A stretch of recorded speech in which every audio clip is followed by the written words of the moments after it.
Alan Wake was developed by Remedy Entertainment and published by Microsoft. I love survival horror games. I love psychological horror games. I love horror games in general. And Alan Wake has been one that I've heard of for many, many, many, many years. And with the recent release of Alan Wake 2 that got tons of buzz, I was curious. I finally decided to jump into the Alan Wake series and figure it out for myself why everybody talks about it, why everybody likes it. And to be honest, I didn't really enjoy the first Alan Wake game, and we'll get into why. Alan Wake was developed by Remedy Entertainment and published by Microsoft Game Studios in 2010. There was tons of inspiration for Alan Wake, Stephen King and Alfred Hitchcock being two big inspirations for it. By 2015, it had sold about 4.5 million copies, and apparently the sales were slow in the beginning because it was released the same week as Red Dead Redemption. One report also stated it was the second most pirated game with 1.1 million downloads. Now, these are just numbers I got from the internet, and it seems like you can look up how many sales a game has had, and you're going to get 50 different numbers. So, I don't know, take that information with what you will. I think the 4.5 million copies was stated by, one of the developers or CEO, somebody that had something to do with the project of Alan Wake itself. But once again, I don't know, numbers could be inflated, who knows. Regardless, it doesn't matter. Alan Wake is pretty popular.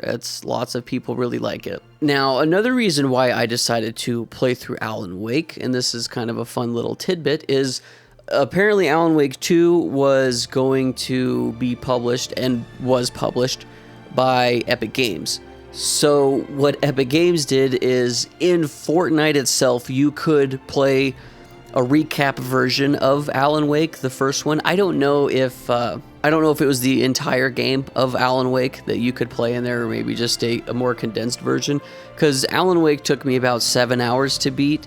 It's in episodic format, so I don't know if that's an average to beat the game, or maybe a little faster or a little longer.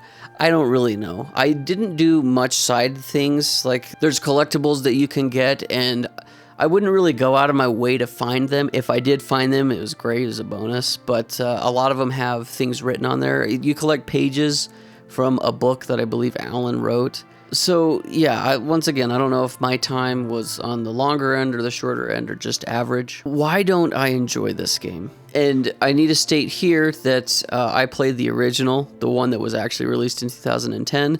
I realized, and I did realize at the time too, that there was a remake released in 2021. I probably should have played that version. It probably would have fixed a lot of the things I'm about to complain about, but I didn't play that version because I had already owned the original Alan Wake, so that's why I played that one. Alan Wake for me was very clunky. Like, controlling Alan was clunky, aiming was clunky. I felt like the camera itself was in kind of a weird spot. I wanted it to be moved over a little bit more. Aside from the clunky Alan controlling itself, I didn't really enjoy the gameplay. Like, the shooting, it was okay. The part that I didn't really like was the flashlight mechanic. You have to shine your flashlight on the monsters so that their shadow or darkness or something disappears, so then you can shoot them. There's lots of objects that get possessed and thrown around at you. Trucks and cars and things can get possessed and try to kill you. You have to shine your light on that too. And throughout the game, you get different variations of a flashlight. You get like the normal one, then you get a bigger one, and then I think the biggest, like a giant spotlight almost. And then you have to collect batteries along the way to keep your flashlight charged. Now, that mechanic itself of like the batteries and stuff, that's fine. I think it's fun. I enjoy when horror games introduce some sort of light that can run out and has to be replenished. It adds to the psychological and fear aspects of the game. I'm fine with that. It was just the combat itself. It just wasn't that fun for me. I don't know. It was a little lackluster. You can get grenades too. You can get these flash grenades that you can drop, and it KOs these shadow people. They're not zombies. They look like regular humans, and then they have like these shadows around them. So I don't know. Like the basic gameplay just wasn't doing it for me. But what I will say, and this is what kept me going, and probably my favorite part of Alan Wake, was the story of what the heck is going on. Like, what happened to Alan? What happened to his wife? Is he going insane? Is he just seeing all of these things in his mind? Or are these things actually happening to him? He went on a camping trip with his wife. Did she drown? Did Alan kill her? Did somebody kill her? Is she still alive? What's going on with his wife? What's going on with Alan? Why are we at a psychiatric place? Is that even real? So it's all of these different elements that come together for the story that really kept me going.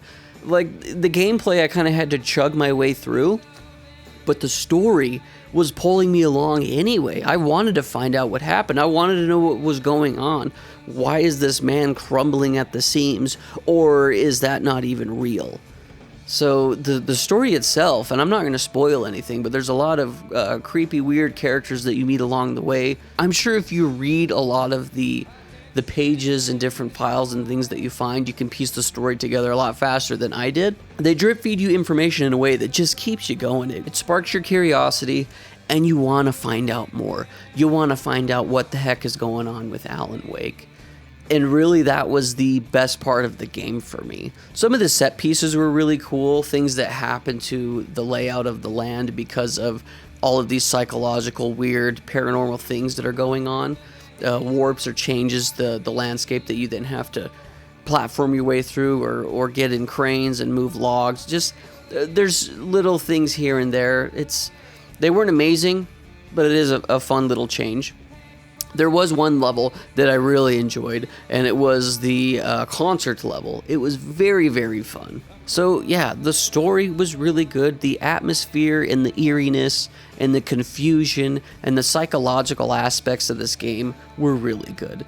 Honestly, you could break this game up into two parts. You got the story, the horror elements, the psychological, the atmosphere, the music, all of that. That is really, really good.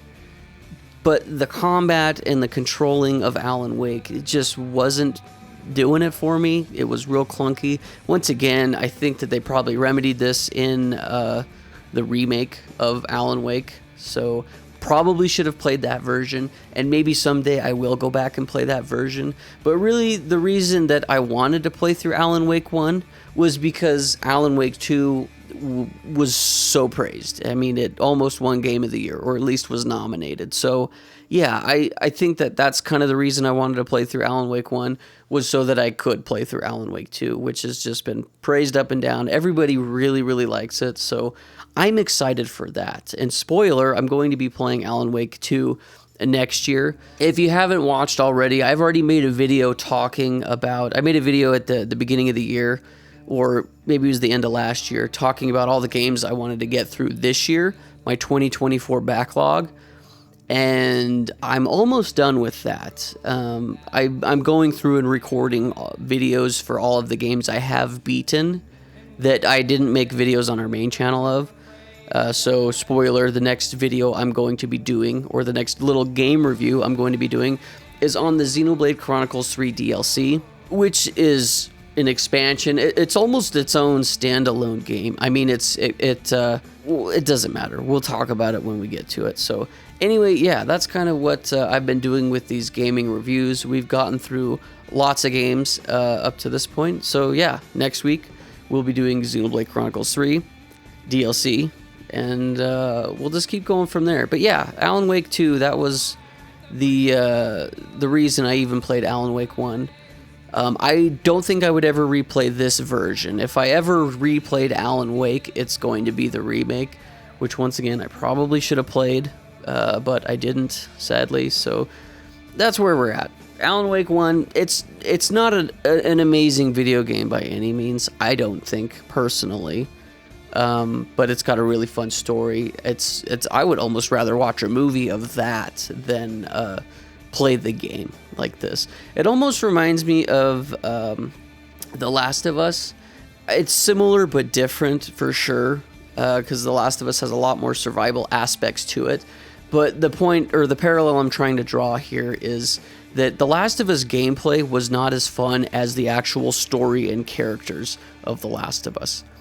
Alan Wake's gameplay is not as fun or intriguing as the characters and story of Alan Wake. So that's kind of it with how I feel about Alan Wake. But let me know your guys' thoughts down below. Am I crazy? Is there something I missed? Does Alan Wake just suffer from being old? I don't know. You guys let me know down below your thoughts on Alan Wake, and let me know if the remake is that much better than the original and that it fixes some of the things that I dislike. Let me know. Anyway, thank you guys for watching, and as always, keep it rad.